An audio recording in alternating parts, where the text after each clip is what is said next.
Some of the best game movies have the same things in common. They've got a good amount of adventure sprinkled with heart, humor, and genuinely good characters. I wish I could say a Minecraft movie had any of these things besides the adventure part. This is a film that is clearly aimed at kids, but even they weren't laughing at the jokes or any of the character interactions. The Minecraft video game doesn't exactly have a sprawling story or anything, so there was certainly an opportunity to play around in the world of the game while giving it some narrative depth and lovable characters. Unfortunately, director Jared Hess and the screenwriters offer a shallow story that underwhelms on almost every front. There's a lot of exposition in the film, which largely comes from Jack Black's Steve, who wanted to be a miner so badly that he left his dead-end corporate job. In the mines, he finds an orb that leads him to the Overworld, a cubic world that allows him to create whatever he can imagine. When the piglin villain Malgosha, who rules over the Nether Dimension, tries to destroy the Overworld, Steve unites with Garrett the Garbage Man Garrison, Realtor Dawn, and orphaned siblings Henry and Natalie to stop her.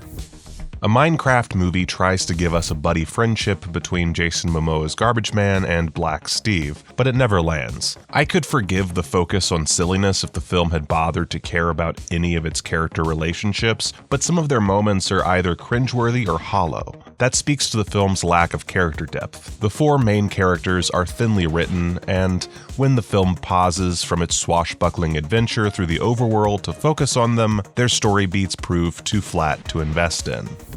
The adaptation does have something to say about creativity and being stifled by the real world, and there are occasionally fun moments, but what the film ultimately lacks is heart. None of the character dynamics are given enough time to flourish, and their arcs are so undercooked they're practically neglected. It all felt so forced, an amalgamation of Hollywood's worst adaptation tendencies. Had there been an emotional through line and genuine humor, this might have worked. At the very least, it might have been fun. It's not like the expectations for this film were high, but it doesn't even do the bare minimum of entertaining. It was more of a chore to get through than it was actually enjoyable.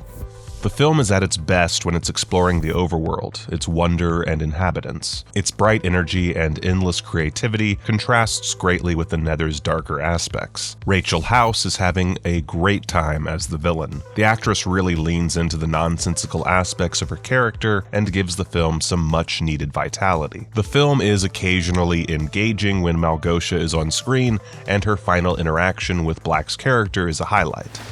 If only the rest of the film had the same vigor, but it's just one empty adventure after another until the credits roll. And while a Minecraft movie is aimed at kids, it could have treated its audience with a bit more respect. As it stands, the film is far too empty to be given a second thought, which is unfortunate considering it had some potential.